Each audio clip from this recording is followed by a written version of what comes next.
Speaking of the trade war between United States and China, we see the progress, but still the volatility is haunting the global market.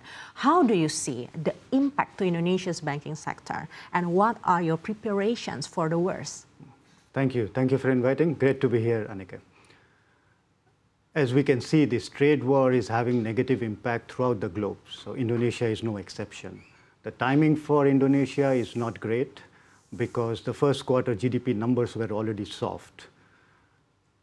There are various sectors which have got negatively impacted. We don't see the numbers yet in April, as there were many imports and exports which were fast-tracked as the timing for the tariffs were coming up.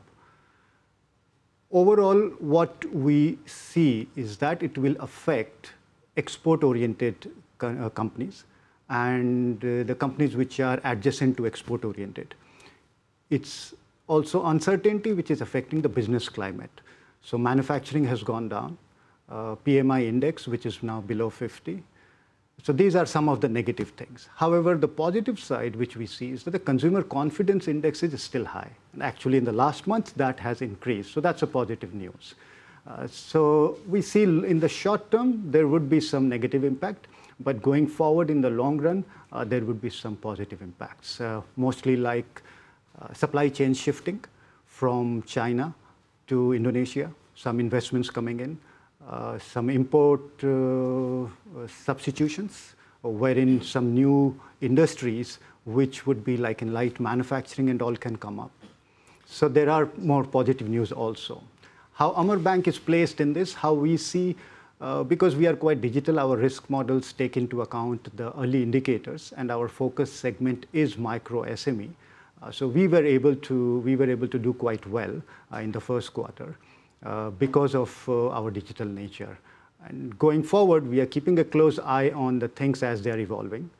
As we know that the pause period will get over in July. At that time, how the tariff is going to impact is yet to be seen because it will be based on the negotiations which take place until then.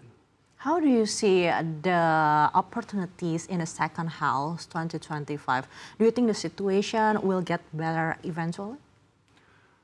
So one thing which has happened is we have gotten used to uncertainty.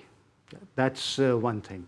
I wouldn't say uncertainty has gone, but I think most of the market players are now taking into account that there is going to be uncertainty. Will things get better in second half? Will depend, of course, on the trade war's intensity. We can see that the geopolitical risk is still going to be there. The negotiation with China, which is currently ongoing, hasn't reached to any conclusion. So any impact on China will have an impact on Indonesia, directly and both indirectly. So I wouldn't say that second half we can already see to be positive, but definitely 2026 will be better than 2025. That we can see.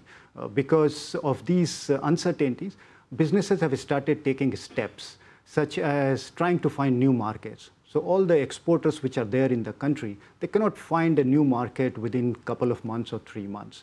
But they're looking for market in, say, Africa, Europe. So substituting the market which was in US to the other market. And that would happen by 2026. Then some of the manufacturing will shift from China to Indonesia. That again is not going to happen within few months, but by 2026 we do see that happening.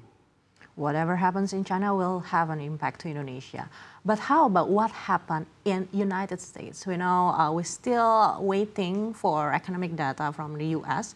Do you think it will impact emerging markets' economy? Definitely. As of today, so what's happening globally, which we can see, is that most of the export-based economies like China and also Indonesia, which was having such a huge trade surplus until now, they are relying on US consumers. So if US closes that down, there will be an impact. Now, will we be able to find the markets elsewhere will determine how our future will be. But at the same time, the consumption within the country would also improve. And we will talk later maybe about stimulus, because that's the step in the right direction, which will improve the consumption within the country. So we cannot only rely on export. As a country, we have to also increase the consumption within the country, and that's where the stimulus has taken the direction. So those are the positive things. So you said Amar Bank is still focuses on the MSMEs. And what are the subsectors that you think still have optimistic growth in the second half 2025? One of the sector which is quite optimistic is agriculture. Consumer goods.